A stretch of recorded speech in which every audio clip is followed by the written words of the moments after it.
Hello to the chicos, hello to the chicas. Welcome back to a new episode of the principled speedrun, where we are now well into our 1200s. I have played a fair few games off recording so that we could skip a few, rating gaps or whatnot, and get to the point where we want it to be, which is roughly this 1200 and from here on out upwards region. So let us go. Now, what happened here? I mean, still in autopilot. So d5 and then c4. Okay, so here we are going to play our favorite Slav defense, which, as many of you I'm sure will point out, is a reverse London, which I always preach against, but that's totally fine. We know the reasons. It is a beautiful opening where we are going to be able to develop our bishop before we play e6. By the way, this variation is to be found in my d4-d5 club player repertoire. And by the way, this particular line with bishop f5 here was known to be a very bad one for a long time by theory because of cd and then queen b3 hitting b7 and pressuring d5 at the same time. But there's a really cool pawn sacrifice there that we can do. And yeah, I recommend that we do that. Bishop d3. I'm thinking whether I want to pull back.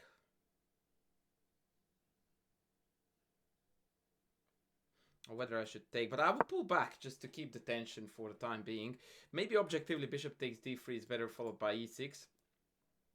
But I'm wondering if my opponent is going to take me here, which potentially could give me at least a semi-open h file for the time being. So yeah, we are going to engage with that. CD, queen b3 may have been a bit more annoying. Now, having played e6, I am always going to take back on d5 with the e-pawn. Two reasons behind that, by the way. One, it's the better move. And two, because it breaks symmetry. Now, a3 is a typical move that you observe an awful lot on this level. Which, if you ask your engine about, it's not going to say that it's bad. Perhaps not even inaccurate. But as a coach, I would very heavily discuss this with students if they played a move like this, because it doesn't fit into anything and it doesn't make any sense. Like, if they wanted to stop bishop b4, then the question would have to be asked, why would they want to stop that when castles would have preempted the pin? And playing for b4, which potentially is the alternative reason behind a3, or the main idea, I feel is perhaps a little bit ill-timed here, because the king is still in the middle, the bishop still needs some kind of future to speak of, and c5 is another strategic mistake. I'm glad that we are now crossing this one out of our list as well. I have got a video on this topic already in under the title The Push or Not to Push Dilemma. So now I understand why they played a3, because they wanted to be very clever, play c5, and if I play b4, 6, then b4 is ready to go, and yay, we managed to keep the center together. The problem is that c5 is always supposed to be met by two different things, depending on which one is better. One of them is b6, the other one is e5. And that's a very beautiful thing, by the way, to understand about central tension and central control, is that as long as this pawn on c4 stays on c4, I can never really think about playing e5 for two reasons. A, because it's hanging, but also because there is quite a bit of pressure on this pawn. Now, pawn push to c5 releases this tension, and it almost immediately pushes me toward e5 to now me creating tension in the center, because I know it's hanging, but after d knight g4, both of these pawns are hanging, and I'm a happy chappy. The only thing that I'm considering now is that if I go e5, d knight g4, then they might have the pesky e6, fe, bishop takes, pawn takes, when my pawn structure is a bit meh. So I might have to take this first. And then after queen takes e5, and if knight takes, pawn takes, then knight g4, hitting both of these, but then there's queen f5. Okay. So yeah, the point is that e5 ideas are strong here. But I might have to timed this perfectly. I was also thinking, by the way, of playing bishop h5 here to make e5 an even more powerful push. They really want to do it now, though. Okay, I will do the slow and steady way.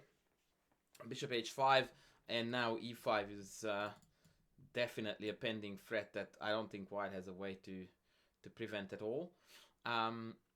Yeah, and then we might even end up with a reverse French structure if this pawn advances all the way up here. Yeah, before e5. No brainer. Now bishop e2 I think is forced. Or they can take on e5 first. And then after knight e5, bishop e2. Either or. Either or.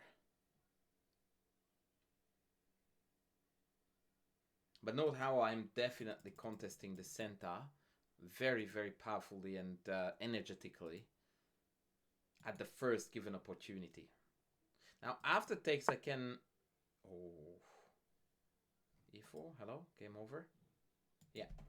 So as soon as you present the challenge that creates tension and threats, 1200s tend to fall apart.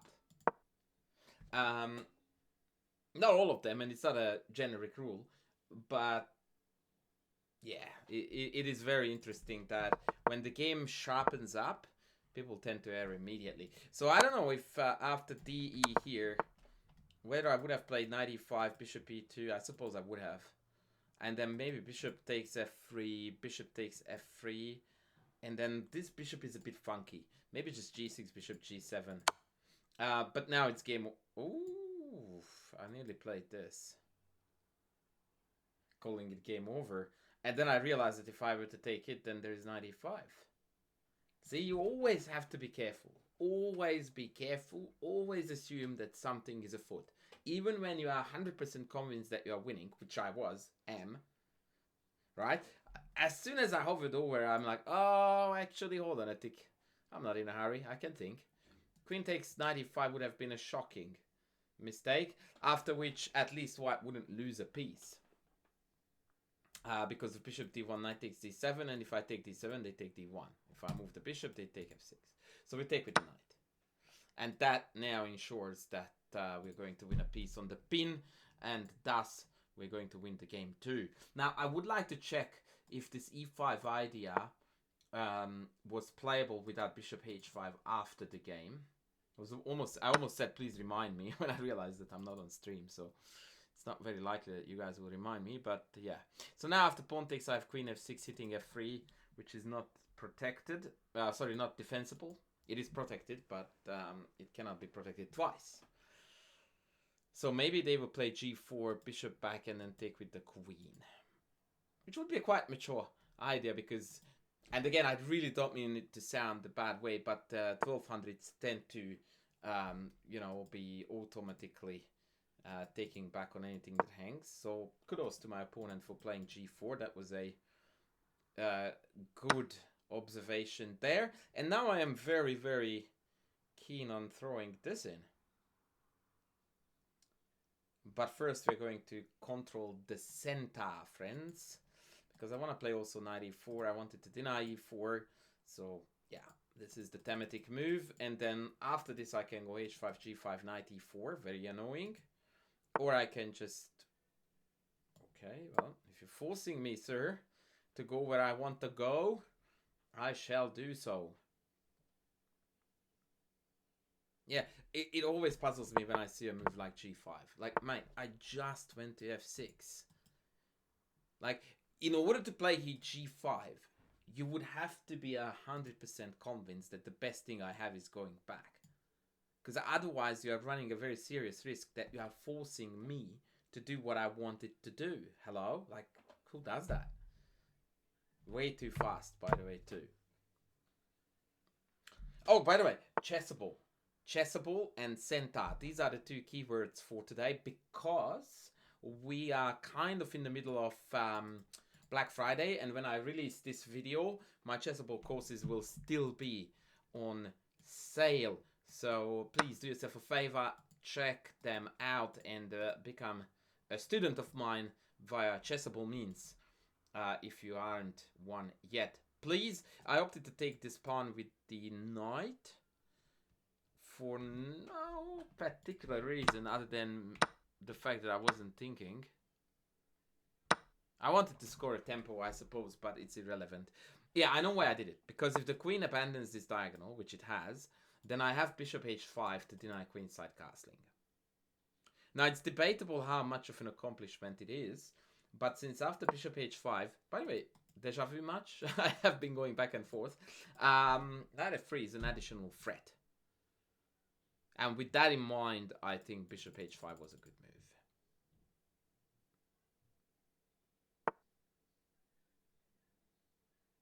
Hello? Okay. The theme of the day appears to be that my opponent forces me to play the moves that I want to play. You would be surprised how often and how many people do that in chess without realizing that is. So now king f1 is completely forced. When I could go in and relocate the knight on c4, but I don't really feel the need for that. I much rather would like to play bishop e7, excuse me, but tennis coach is getting in touch, and that is always very, very important. My tennis coach is an absolute legend. Shout out to Owen, who is the greatest tennis coach on the southern hemisphere at least. Yeah, bishop e7, and I'm just developing my pieces up a piece. Keep it simple. People often misunderstand though here that keeping it simple doesn't mean at all that we remove our feet, or foot at least, from the pedal. No, we keep on pressing as hard as possible. But we don't need to do any crazy stuff anymore. Okay, actually, it doesn't hurt if you do crazy stuff as long as it's well calculated.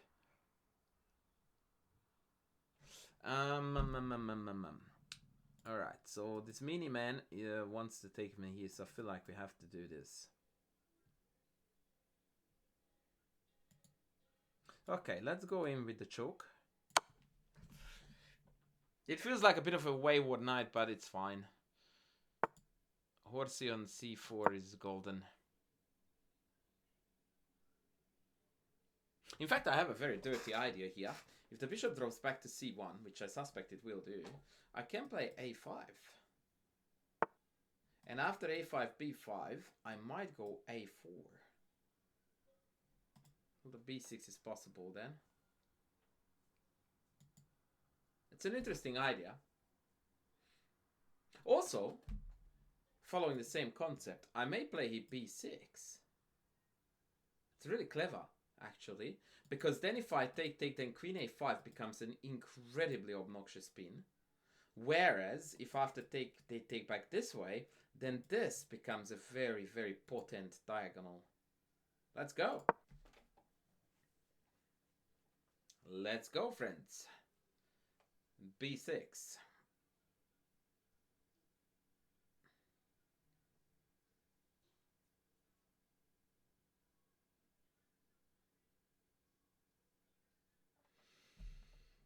Maybe rook g3, maybe e4, but of course opening up the position when the king is stuck in the middle. Remember that they have already lost castling, right? So I'm still good to go either way. Yeah, I would say that this is ill-advised. I think I would take it, because knight takes... Oof. If then queen d4, then knight d6. Oopsie daisies. Always try to figure out forcing tactical lines when it's your opponent's clock ticking. It is such a powerful tool that on this level hardly anyone ever does. Like, I really don't mean to offend people of 1200 level and, you know, in this region, but the number of lines that they calculate while their opponent's clock is ticking is as close to zero as possible. And you find incredible gems like this one here. I just figured out that after e4, d9, I can't take on d4 because knight d6 check picks off my queen.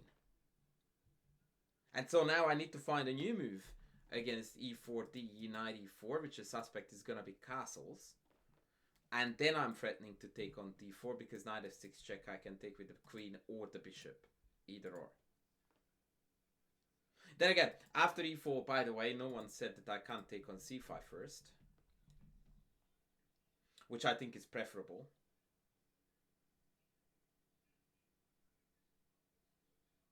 Yes, it is. So yeah, e4 takes cd, and then I can take b4. That's pretty cute. Yeah, so take. Let's say they take back this way, then I have a very strong bishop f6. Oh no, mate, like what? That was a mouse slip. That was definitely a mouse slip.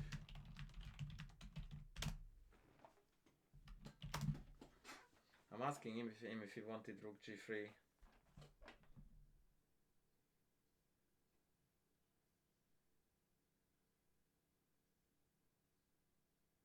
Because that's quite unfortunate. If he's genuinely... After rook g3, by the way, I was going to castle. Because queen h6, bishop g6 is perfectly sufficient.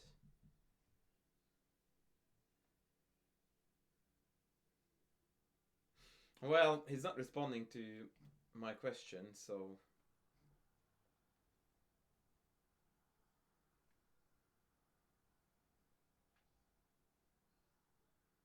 It's tough. Alright, you know what?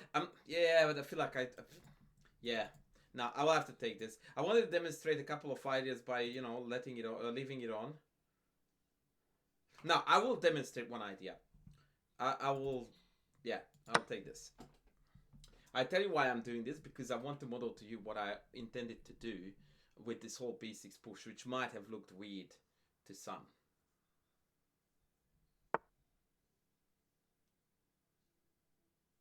Okay, so I can be a nice guy here and castle, which will allow me to demonstrate the idea if he takes back with Ida. So I suppose this way we manage to eat our cake and keep it at the same time. The Hungarian expression, by the way, for that situation, when you have the best of both worlds, is that you manage to have the goat full, as in it has a full tummy, and you spare the cabbage as well. That's the Hungarian way to say the best of both worlds. Or the opposite of you can't have your cake and eat it. So the reverse expression of that would be that. Alright, unfortunately my opponent is hellbent on playing really bad moves, not wanting to allow me to demonstrate that takes would have opened up this diagonal, and capture here would have opened up this diagonal, and he instead plays e4, which keeps d4 hanging, and so we are going to capture that. Maybe cb4 was also good, but I prefer to take toward the center. That's correct. Knight e2, I might take e4, and if queen e4, rook e8, and then all kinds of issues will occur on the e-file. Maybe I could start with bishop f6 as well. I haven't made up my mind as to which one deals the greater damage.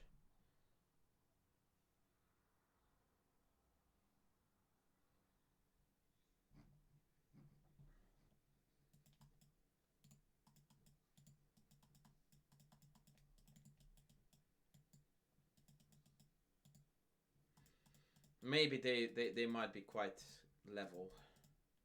No difference.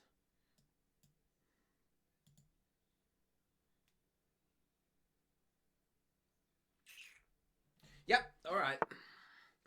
Ooh, okay. That's interesting. So now if I go bishop d6, they can't take because I win a queen. So where will this queen go? If here, then I can score a big fat tempo on it.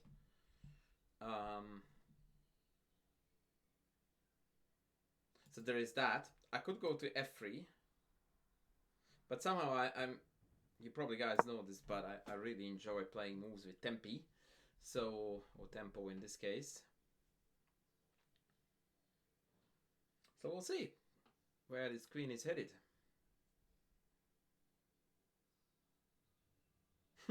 I found an almost super cute mate queen trap with queen f5, g6, queen g5, and h6. But the queen can still hide on h6, and I can't attack it there.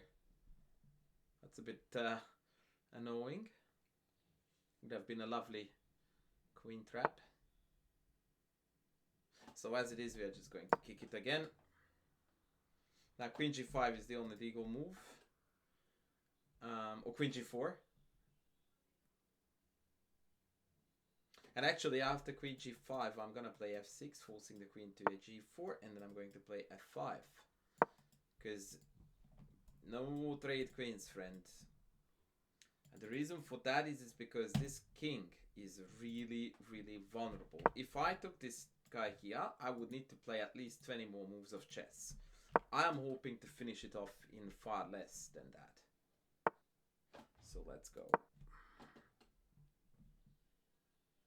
Actually, oh, I thought I trapped the queen. Queen g5, bishop e7, queen f4. Oh man, so close. Dang it. Okay, look. Speaking of denying the queen trade, after queen g5, f4, queen d8, rook d8 looks super delicious.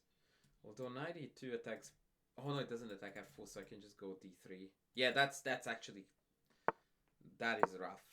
Now if they take, this is a different queen trade story, because my pawns have moved up a lot. Well, I mean the f-pawn.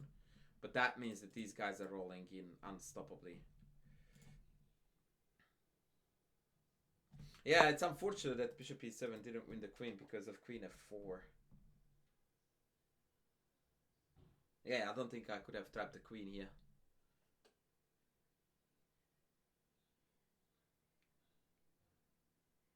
Yeah. Okay, so we played f4, expecting takes, rook takes, knight e2, d3, knight d4, bishop e5, resignation, because they're losing a piece at least. Queen d8, rook d8, knight e2, d3, knight c3, bishop e5, also resignation. Queen takes, rook takes, knight e2, d3. Huh, clever. What is it? Yeah, I'm just gonna take the queen now because these pawns are rolling in. Take an e3 and now book book. This is an optimal time to resign the game. Not that I think they will, but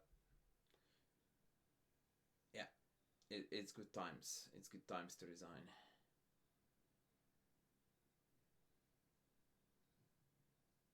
There are a few cute mate motifs at play already that I can see. For example, after take bishop d3, rook f1 is 1. And there might be another based on take rook f2 and then rerouting the knight here. Or even to f3. Ooh, here we go. Here we go.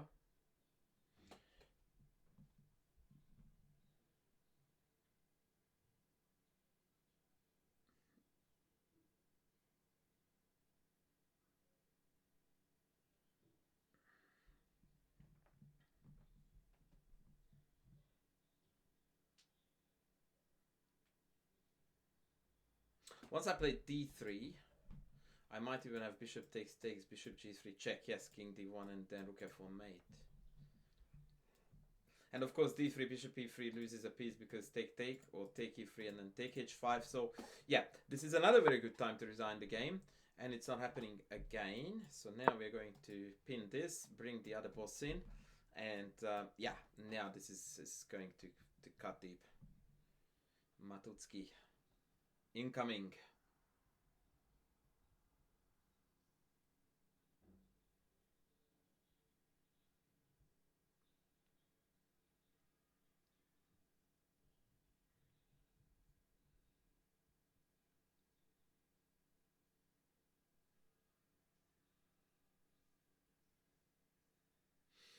GG. Love the piece coordination. By the way, I know it's kind of lame to point it out in a position where we are completely winning no matter what, but I still like to, you know, make a point that this level of piece coordination always rewards you with a dub. Always. King goes back. And then I think I can go bishop d3 right away.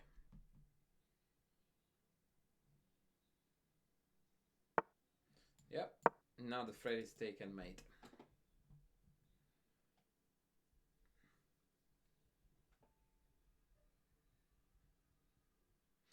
Good luck holding it.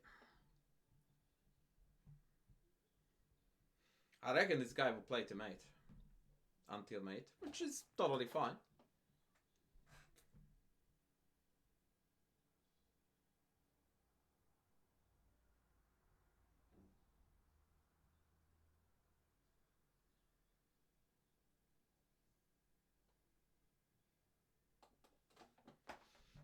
Yeah, we must be.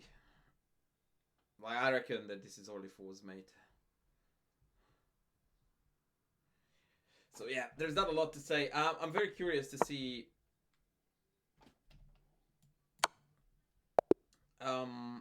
if we play the opening as well as we could have, should have. So let's ask for a quick review. Let me guess, 93.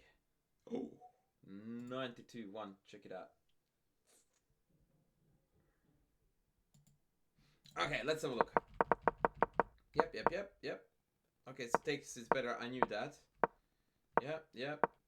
Oh, okay, so b6 was still preferable. That's quite curious. And after b4, the engine just casually wants to play bishop e7 and castles. Okay, that's a bit underwhelming. What was my e5 like is what I want to know.